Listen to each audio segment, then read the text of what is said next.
I didn't lose weight on fucking keto. This is bullshit. Keto doesn't work. It's a pile of shit. What the fuck are you telling me to lose weight and get healthy for? This is bullshit. I don't fucking believe it. I'm going back to being a vegan.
Well, here we are again with me defending the ketogenic diet. From the inside, turns out, I keep my eye on a lot of ketogenic groups on Facebook just to kind of see, I don't really get directly involved, just because I kind of like observing the untouched environment, in the ketogenic community where I'm not putting my 2 cents in, and seeing the kinds of questions that people have that are just starting out, the kinds of things people are encountering. So I kind of, let them find me on their own without trying to, pimp my channel out or my message necessarily. I think I've dropped maybe one video into one of these groups just to kind of see what happened. And no response necessarily either, because I don't even know that the admins for those groups are letting any of my shit through, which I can understand. That's their little space, and I'm just happy to be able to, at the very least, observe. But that doesn't mean I'm not going to comment occasionally when I see a problem that I believe could affect a wider range of people that could benefit from kind of hearing another take on it. So if we take a look, this video is going to be a shorter one, hopefully. This is what was posted in Keto for Beginners, which is a good space where kind of new ketos are talking to established ketos, and you kind of get this whole advice in each comment on these posts, and it's a really kind of a good way for anecdotal evidence, a good way to see where people fuck up, where they don't fuck up, how the diet actually works. So let's just jump into it. Can you tell I watch too much Philip DeFranco? I'm not posting this person's name. I'm getting frustrated and pissed off. I have been on a keto diet for 8 weeks, one day, and I had lost 26.7 pounds and 18 inches as of Thursday of last week. I track the food I consume, and I have updated my macros because of my weight change. I walk 6 to 9 miles per day, and I sometimes do cardio. I got on the scale and gained 1 pound yesterday morning. And then this morning I gained a few ounces. What the fuck? Could it be water weight? Could it be muscle? Am I just overthinking this? I haven't gained even an ounce since I started, so this is very discouraging. My goal weight is 130 and I'm at 135.4 now. At 136.4, 137, I fluctuate between the two. And a lot of us who have come all the way on this weight loss journey can kind of relate to that last 5 to 10 pounds being the bitch of the bunch. But I'm here to tell you something very, very important. And I'm going to go over the before and after pictures there to a degree as well. Health is not measured on the scale. You can be ripped, have abs coming out of your asshole, and still die of chronic disease, still be heavily medicated, still have psychiatric disorders, still have allergies, still have all of these problems. But you go to the gym, you pound the fuckmaster, you look good, you can take your shirt off, everything's great. There are people who are overweight and perfectly healthy metabolically that aren't a victim of the chronic disease. So there's that crowd. There's so many variables that could lead to this differentiation, especially now that we're uncovering, glyphosate on this channel and digging deeper into some of the other issues like the microbiome and gut permeability and the blood-brain barrier. I mean, there's just so many little fucking nuances to health that you could just dive into and lose yourself in. But bottom line, the worst biomarker for health is the scale. We all have this arbitrary number given to us by the government guidelines that we should strive to achieve. And it's taken me a long time to come to terms with this. I started off just like this. I got to lose weight. I got to lose weight to be healthy. That's what everyone's telling me. I gotta fucking reduce my caloric intake and go to the gym and move more and become more active so I can lose weight, and therefore all of these weight-related diseases go away. When if you look statistically, weight has very little to do with these diseases. It is a symptom. It is a symptom, and we need to get away from this treating our symptoms and start dealing with root causes. If you fix your health, your weight will normalize. It shouldn't be about getting ripped. It shouldn't be about taking your shirt off. It shouldn't be about, being more fuckable. It should be about living longer, living a better quality of life, living without medication, living without having to go to the fucking doctors all the time, living outside of the healthcare industry instead of being a big contributor to it. Living without the pharmaceutical industry instead of making motherfuckers rich because they keep just treating the symptoms, making you feel a little better in the process of being sick while not fixing the sickness. And if you measure your success exclusively by the scale, and I've been guilty of this in the past, I've since come to my senses a little bit.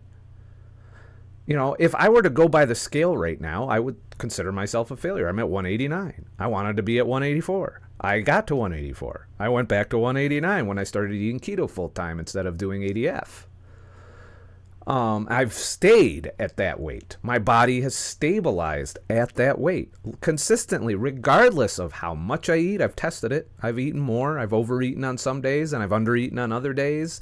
But either way, my body's been a solid 189 for the past 7 days. I'm taking it another week to kind of see what happens, and then I'm going to go back to ADF and see what happens there, and then I might even follow up prior to going to the carnivore experiment, although I am on my way there. I will get into that at the end of the video. It's not about the weight. It's not even about seeing your abs or looking good. These are benefits that come with fixing your health eventually. They're not something that happens overnight. They're not something that happens in 6 months. They're not even something that happens in 2 or 3 years. These are long-term benefits that come. Weight loss, looking good, feeling good. Measuring them on a scale on a day-to-day basis is not a biomarker that you should live by. It should be about how you feel, your energy, whether or not you're on medication, whether you're becoming less diabetic or putting diabetes in complete remission, whether or not your allergy reactions are going down or getting improved. I've observed that in myself. It's whether or not your autoimmune diseases are getting better, whether or not your mood disorders are getting better. These are all things that are being shown anecdotally right now with keto and to some degree with the carnivore diet, which is why I'm exploring it, by the way, because of my mood disorder I've lived with my whole life, improved on keto, but I want to know how much I can improve it, if there's more room for improvement, which is probably one of the reasons I started out intrigued by the carnivore diet, but now you add in glyphosate and all the toxicity of plant defenses and all of the things that just kind of fit into this big puzzle of why we've been so fucked up all these years. You start adding this stuff to, and you put another piece in this 10,000 piece puzzle that takes a lifetime to finish.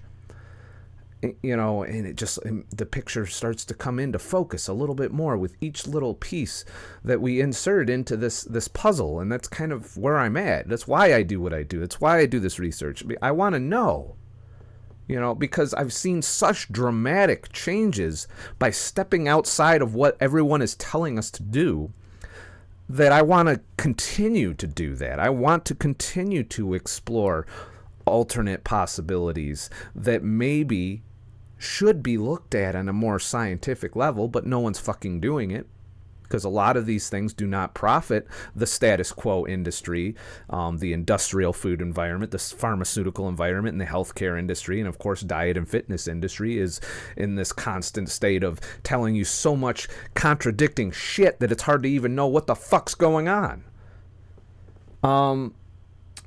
But if this comment sounded like you, and if we look at the picture, if this resonates with you, this person has got kind of a cognitive dissonance, or some kind of separation from their progress here.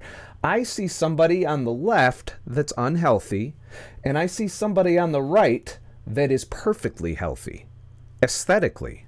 Now, blood profiles, medications, trips to the doctor, these are all measurements that should take precedence over the body fat percentage, or whether or not we look good in our fucking bathing suit.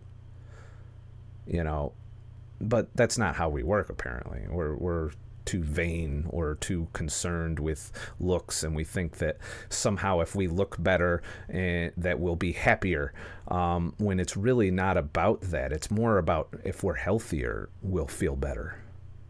And a lot of us are caught up in trying to pursue relationships and look good to the opposite sex, and thinking that will lead us to feel better. And as somebody who's been in and out of relationships their whole life, I can tell you, no.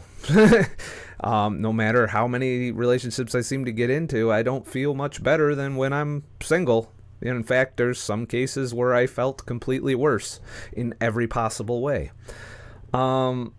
So wanting to get better shouldn't be about that. It should be about wanting to reclaim your health, reclaim your body, and take control away from all of these industries that are trying to monetize your unhealthfulness, that are trying to take your life and turn it into some fucking dollar signs by giving you pieces of the puzzle that are vague, that don't quite fit in everywhere.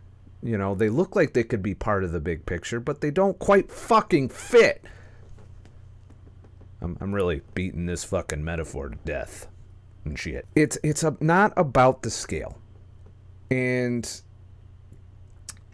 there's other markers to measure. One important thing that this diet and lifestyle has given to me is putting me in tune with my body.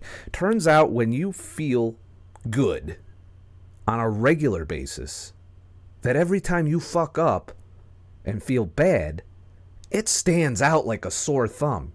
I hear it all the time, and I've experienced it firsthand. I go back to the standard American diet for even so much as a meal, and I'll feel like shit for 4 days. That's very telling.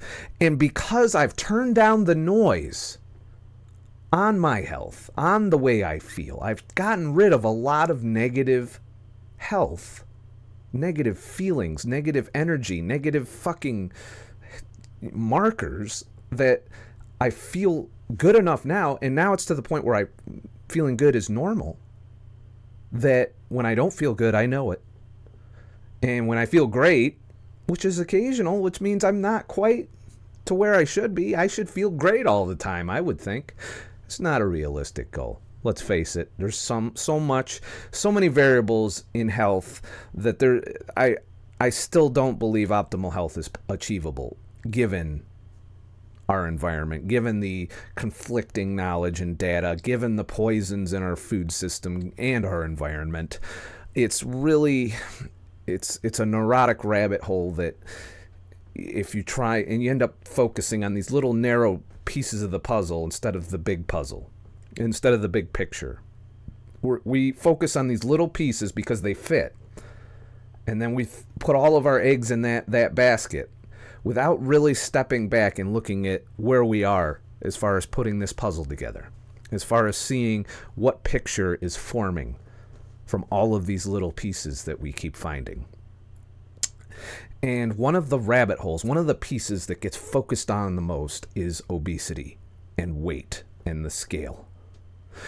Now, it's a good biomarker in terms of it will improve if you're doing the right things, and it will go backwards if you're not.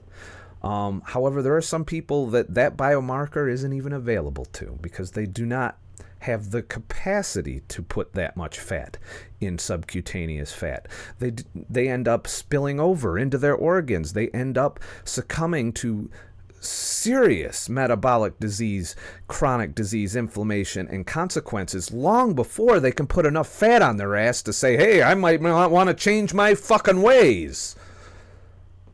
That's why the scale is almost irrelevant. I still use it because I know I can put fat on my body. I can put a decent amount. I was up to 255. I know I can carry around subcutaneous fat and still be healthy. It's the visceral fat, the fat around my organs, that has been the biggest concern, and my recent blood work has proven that I have got there.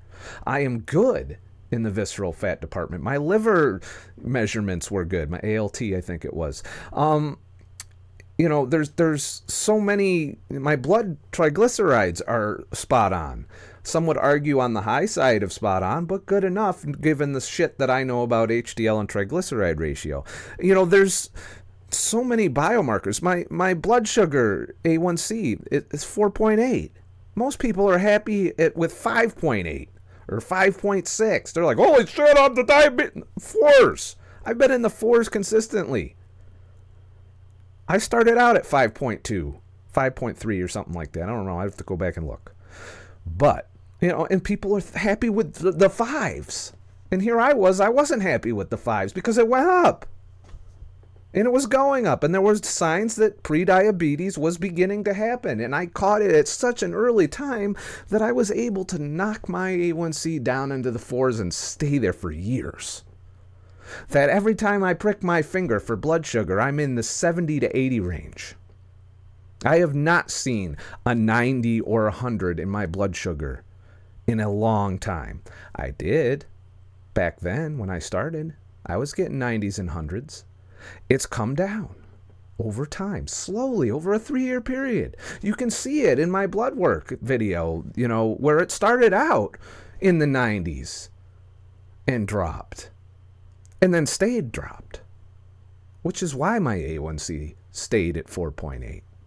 Turns out if you consistently have 70 to 80 blood sugar, that your A1C will be in the 4s. Mathematics and shit. I know the pain of this person as far as looking in the mirror and not being happy and being frustrated with how you look. But at the same time, I have not forgotten the other benefits that are way more important than how fuckable I am or how many abs are poking out. I like seeing a little bit of ab action poking in, and it started. But I'm not pushing myself for that reason. I'm more concerned with the mood disorder that I've suffered my whole life, that I am greatly improved and looking to take a little further.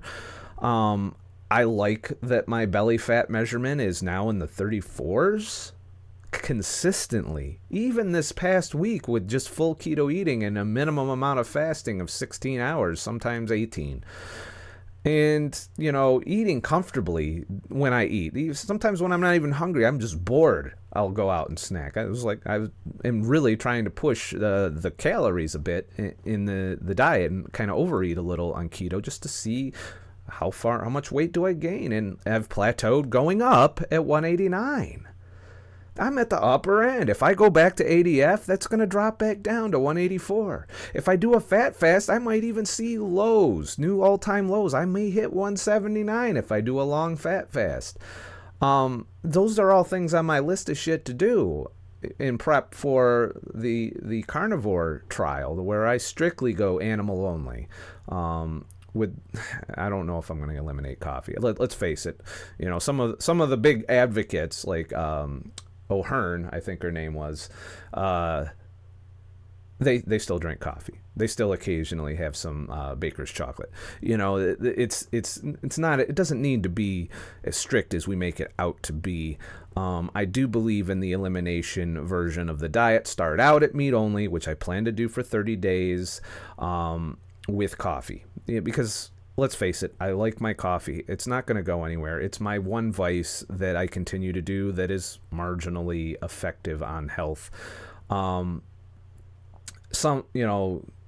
Amber O'Hearn, I believe her name was, she experimented in removing coffee and then reintroducing it and saw no difference. So that to me is good enough for me. And like I said, I feel pretty good as it is. It's not perfect. But I'm in the process of refining the ketogenic diet to fit me, and maybe that is with a lot less veg.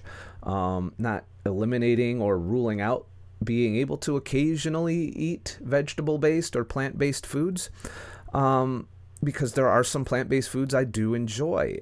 You know, right now I'm really concerned with the glyphosate thing, and you know, the pretty much poisoned and compromised food environment in general, even organic crops being cross-polluted with these GMO fucking crops and glyphosate on top of that. I mean, the shit gets in the air, goes onto the fucking crops, gets into your food still.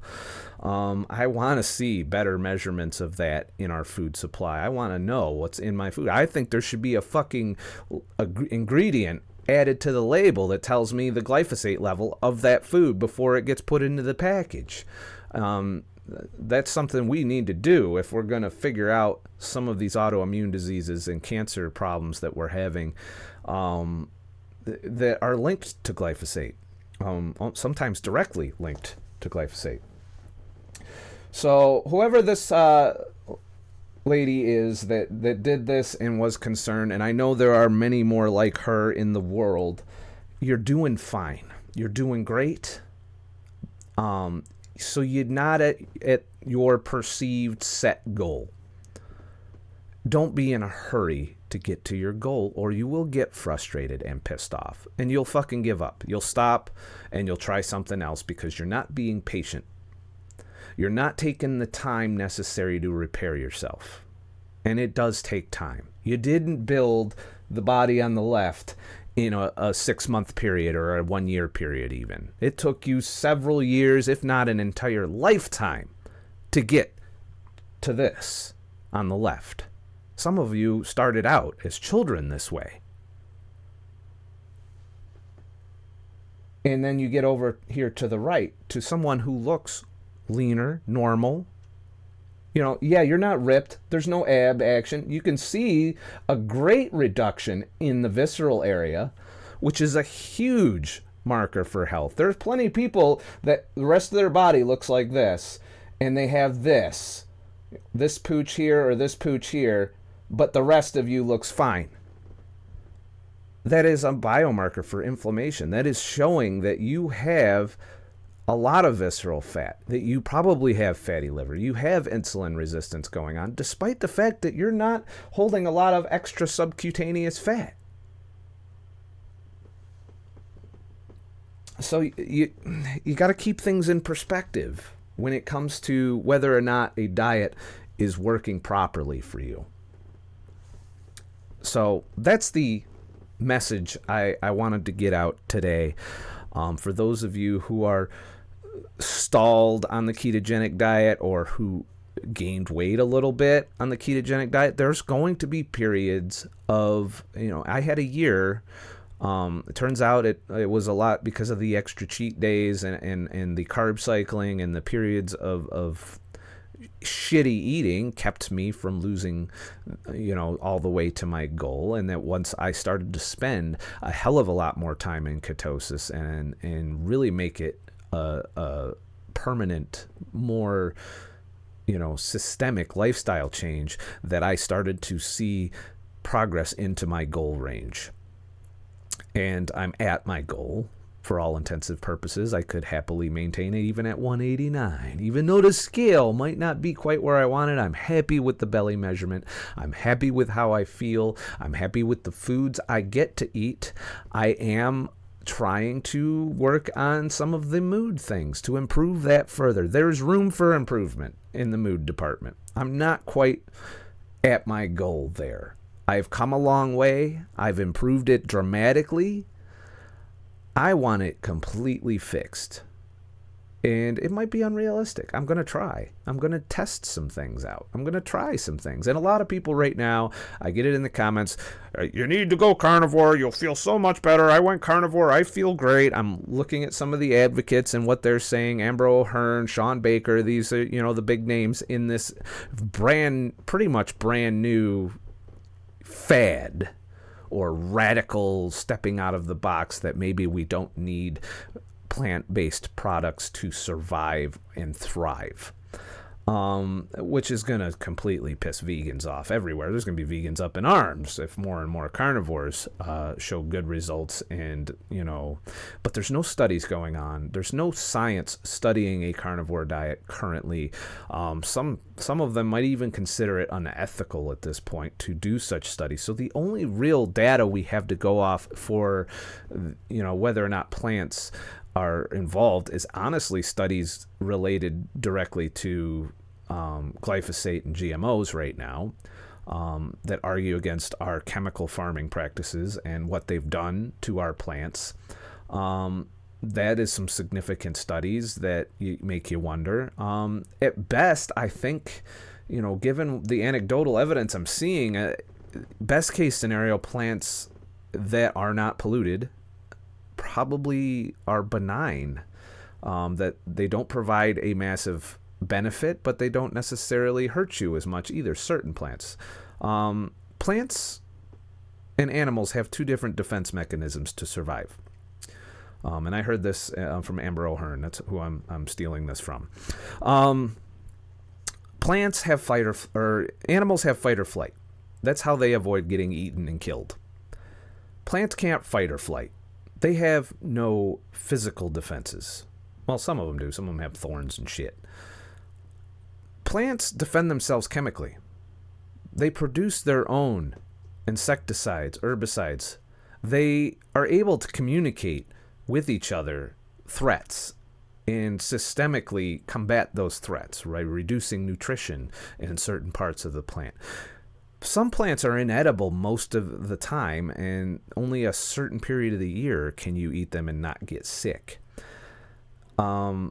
There's arguments that we've adapted to a lot of these plant defenses, and there's a strong argument that plants are really just what we go to when we can't find enough meat and fat, and that this has been shown in many hunter-gatherer cultures and over our entire human history, even prior to agriculture, where we cultivated and manipulated plants to become part of our diet, instead of foraging and hoping we find a plant that doesn't kill us. Meanwhile, finding plenty of plants that do kill us. In fact, most plants will kill you if you eat them in their native form.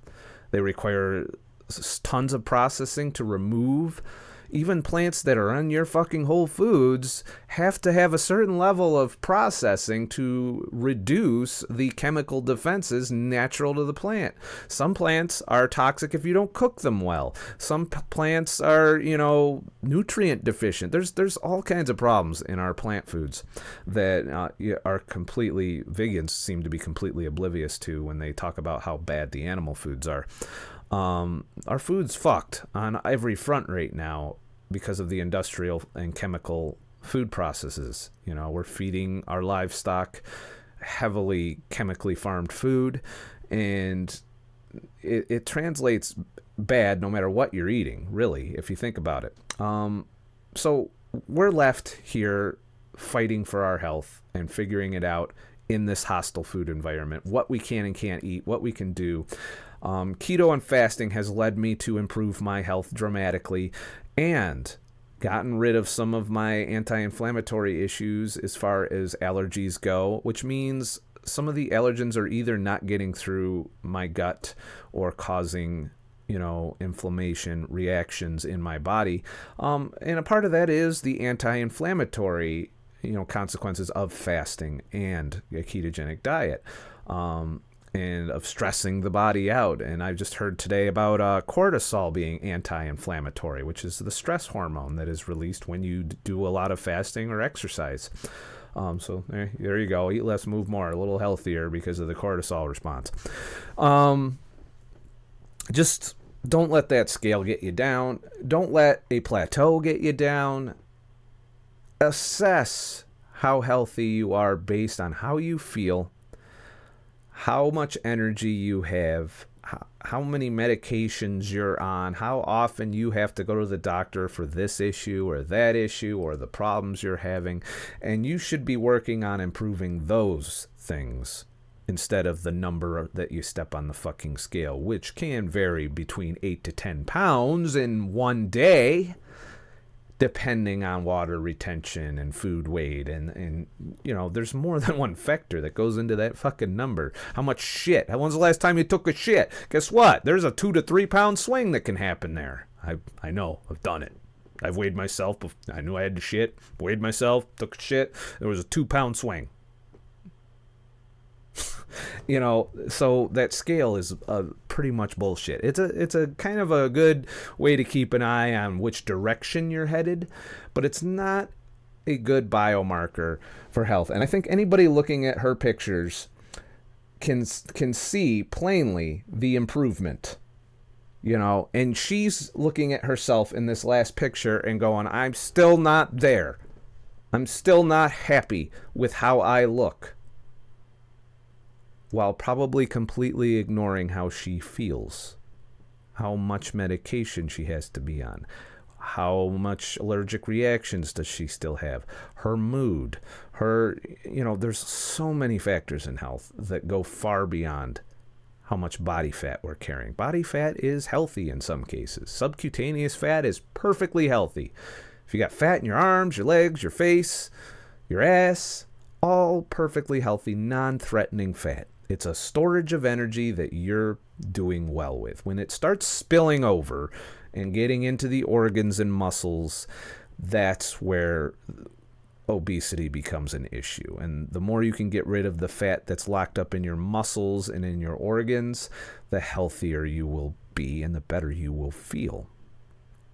So it should be gauged on how you feel, not the number on the scale, or not even how much fat that you're still carrying around on your body. A lot of people want to go down to like 8%, 7%, 6%, and just completely see every fucking vein in your muscles and see every ab and have like striations and all of these, really ripped motherfuckers.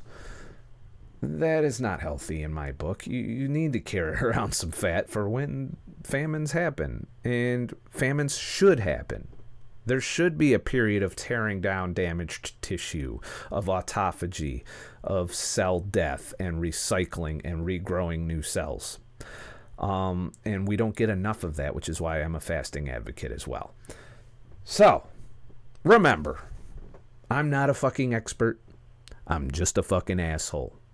Please like and subscribe for more motherfucking videos. And I'll make all kinds of shit. All kinds.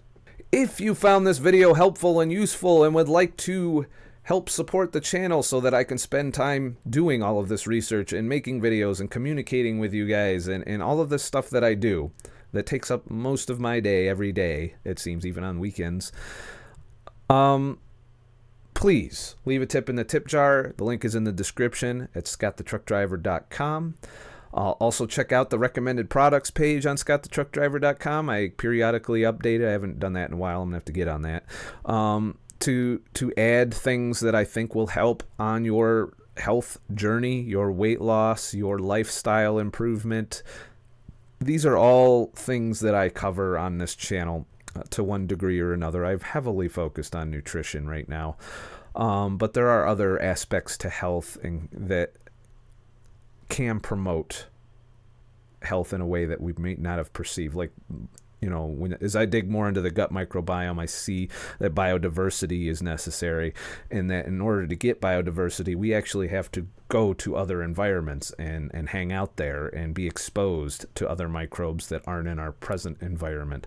Otherwise, our bodies will lock into this present environment, and anytime you expose yourself to these other microbes, you're going to have problems. You need to put yourself in these environments, I believe, to help reduce your chances of infectious disease and so on and so forth. And there's just a big, huge thing that we're only scratching the surface of when it comes to the microbiome and its impact on us, because it turns out we're bacterial bitches, all right?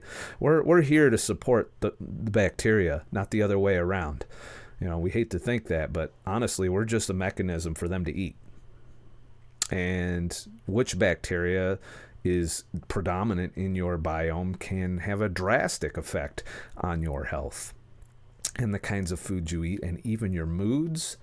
Since some of our neurotransmitters are produced almost exclusively from the gut microbiome. So there's a lot of science that I've just, scratched the surface of, that I don't fully understand, that scientists don't fully understand. So that's where I'm at.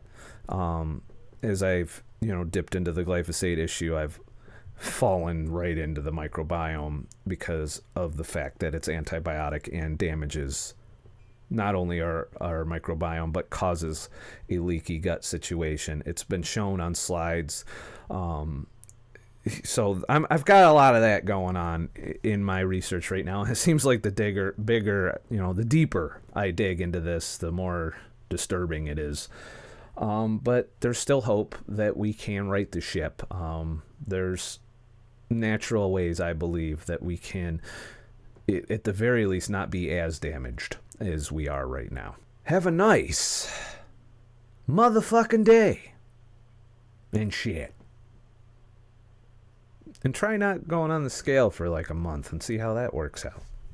Weigh yourself once a month if you really are having problems with that number.